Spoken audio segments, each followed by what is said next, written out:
Order! Order! You are an incorrigible delinquent at times. Behave yourself, man!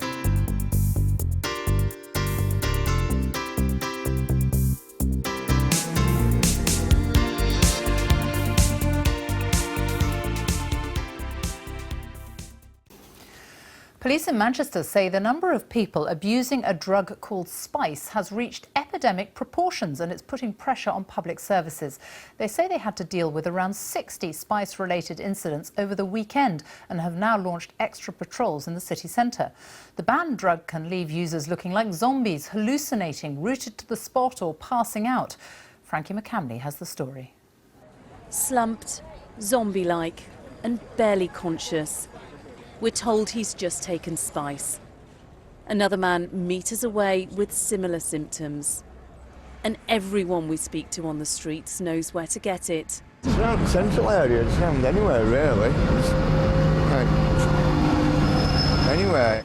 Some in this drop-in centre for homeless people say they felt the effects. Just like chill, but like in space, you know, like in space. And then 1 minute you're taking it and then next you get hooked and then lose control.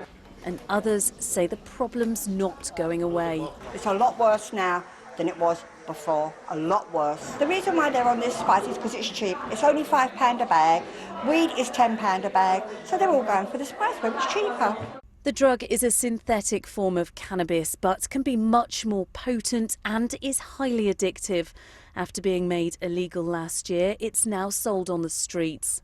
Spice is a drug often associated with people sleeping rough, but police tell me it affects people of all ages, all over the city, and the problem is getting worse. The force says it received nearly 60 spice-related calls over the weekend, causing a drain on resources. There was a number of areas around here, such as Primark, the fast food outlets like Burger King, around here McDonald's and Morrison's, where there were groups that had congregated and participated in spice, and the reactions were quite adverse. At the moment our attention is being focused on the safeguarding and dealing with the users, where actually we want to be doing more work against the dealers, and that's where our focus will be over coming weeks. I spoke to one paramedic who confirmed the symptoms we'd witnessed. We've seen people rocking back and forth, sat down, stood up, walking around like zombies and then collapsing into a heap. And then about 20 minutes later, they seem okay again. Is that what spice does? Is that the symptoms? So that's our experience at the moment, certainly. What we're seeing is people suddenly becoming very spaced out, very odd behaviour. What we're seeing is someone's behaviour getting to such a level that they are physically trying to attack our staff. Moments later, another man collapses. Another potential spice case. One more vulnerable person gripped by this dangerous drug. Frankie McCamley, BBC News in Manchester. The hallucinogenic and highly addictive drug spice is causing chaos in Britain's prisons and turning its users into a zombie-like state in city centres around the country. And its use is on the rise. The latest figures show around 250,000 people in England and Wales took a new psychoactive substance like spice last year. 2/3 of those users were aged under 24. And among the under-18s in England, its use jumped by just under a fifth. But in Manchester in particular, the problem is said to have reached epidemic proportions, with the police dealing with 31 calls in just 24 hours on Saturday because of spice, and they've had to put on special patrols to deal with its impact. Diana Magnay is live in Manchester. Diana.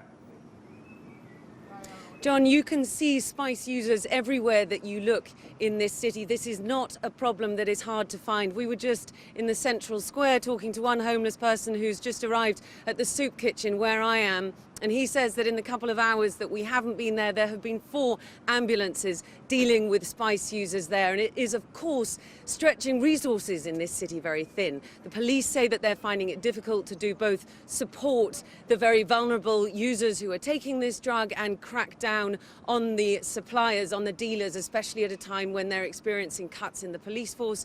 And paramedics, too, are telling us that they are experiencing a massive uptick in the number of calls for help.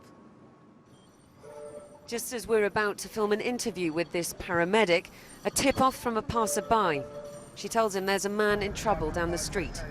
He calls for assistance. The man looks like he's in a coma, slumped against a wall. The paramedics check his eyes. He's not responding.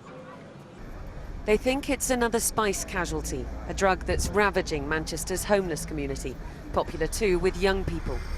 It used to be a legal high, but was banned last year, a mix of amphetamines and other chemicals. Not much to do with cannabis, a lot more powerful, and an epidemic in central Manchester. And why do you think there's been this sudden spike in spice use? What we've seen is a spike recently, but we've got to understand the wider complexities of this issue. You know, it's closely connected to our homeless community. We have seen a rise in homelessness around Manchester recently. But what we've also seen is a drop in price. We've seen a change in the supply chain. And what we also need to understand is, are we really dealing with the grassroots issue here, which is homelessness, vulnerability, and people needing something to get them through what is a bad day. Police were called to nearly 60 spice-related incidents in central Manchester over the weekend. Users look like zombies, staggering and twitching in broad daylight. The walking dead, comatose till the drug wears off. One user spoke to us but asked not to be identified. I take 2 drags of it and you're on the floor for half an hour, then the police come over, take it off you. You wake up, you go and get another bag of it. Because it's so cheap, you can basically buy a bag for £3. Do you feel addicted to it? Are you worried that It you're has addicted? it has been addicted, but I smoke it. I don't smoke it every day like most other guys. I smoke a couple of drags and go to sleep, go home, crash out in the house. But I have crashed out on the bench here, and the ambulance are being. But when the ambulance comes, you just wake up. It's a constant wake up. The ambulance people check your bloods, make sure you're breathing, and just leave you virtually. Like I said, last week there was 9 of us up and down this outside here, conked out on the floor. Each day the spice they're taking is a different and unknown entity. I think what we've seen ourselves is we've had a strain that created everyone to scream, a strain that gave everyone seizures, a strain that made everyone get very, very, very violent, a strain that made people hallucinate, and now we've got this strain that leaves people in almost a coma. It's been half an hour and the drug's wearing off. The paramedics get the man to his feet and walk him over to the ambulance, but he's not interested in going to hospital. After a brief chat, he wanders off, slips back into the crowds going about their daily business as he goes about his. Well, joining us now from Manchester is Risha Lancaster, who runs Coffee for Craig, named after her brother who died at the age of 37 from some kind of a drug situation. This is a charity which supports homeless people in the city. And from Brighton, the former Liberal Democrat MP and Home Office Minister Norman Baker, who helped draft the legislation that led to spice becoming an illegal drug. Ruth Lancaster, how aware are you in your homeless centre of the use of spice? Oh, very aware. We come across people who are using spice on a regular basis. When you say on a regular basis, does that mean that you come across a lot of people using it, or a lot of people using it a lot?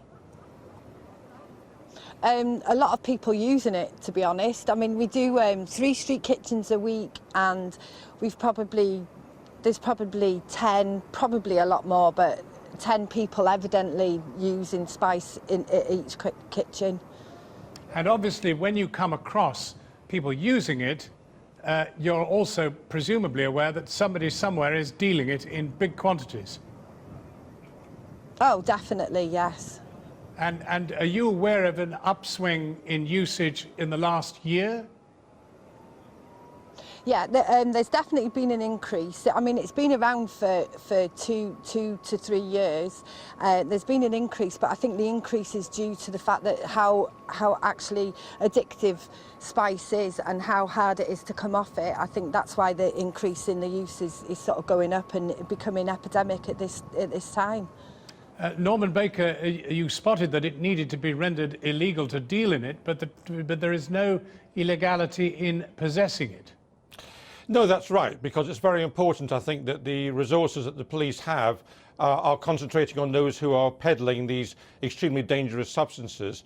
And it's important also that there are resources available both to deal with the social situations that your programmes describe, but also the health complications which the users suffer. The evidence from the International Comparator Study, which I launched as a Home Office Minister, looking at other countries, first independent report for 43 years on drug use, demonstrated that those countries which treat drug use as a health issue rather than a criminal issue are actually more successful in driving down drug use than those that take a very hard line.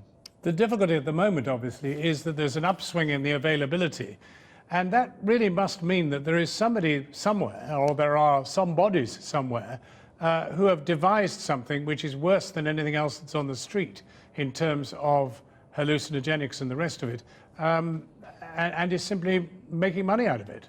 Well, indeed so, and that's why it's a criminal act, not just literally criminal, but metaphorically criminal as well. And I hope the police are able to identify these dealers, because they are causing misery to many people. But you know, I mean, I don't underestimate the social problems, the homelessness and so on, which clearly is a factor in Manchester and elsewhere. But I would hope that even somebody who's in a very bad state mentally would not want to just try an untested substance which has got all these side effects. You must see what happens to other people who take these substances. And if it's the addiction that's a problem, then clearly the NHS, which I know is overstretched, needs to try and find a way to try and get these people off these substances. We do so for heroin, we do so for alcohol, and we need to do so perhaps as a society rather greater than we have done for these so-called psychoactive substances, which are, or so-called legal highs, which are now illegal. Risha Lancaster, do you feel that you get the support that you need from the statutory agencies that presumably could help in this situation? I think the statutory agencies are in a really difficult position because of the cuts that they have on a regular basis. They offer as much help as they possibly can, but they need to have the resources to be able to offer the help that they'd like to offer. And I don't think that they can offer the help that they'd like to offer due to the cuts. What do you do when you're confronted with young people coming into your centre actually heavily under the influence of this stuff? We do the best we can. We obviously administer first aid if we can, if we need to. We sit with the person, and a lot of times we end up having to call an ambulance, unfortunately. I mean, which again goes on the resources.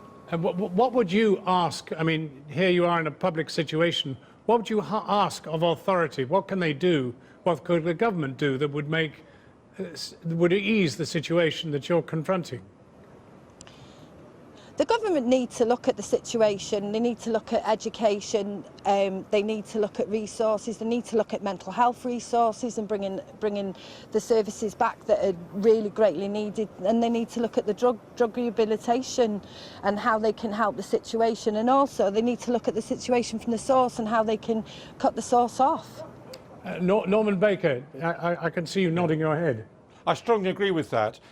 We have to invest as a society to deal with this issue. You know, simply criminalising people isn't going to work, nor are the cuts which end up with people not being treated very sensible. And investing in proper mental health provision, investing in health provision to help these people is going to be not only the right thing for them, but much more economical for society in the medium and longer term. Norman Baker and Risha Lancaster, thank you both very warmly for talking with us. Thank you.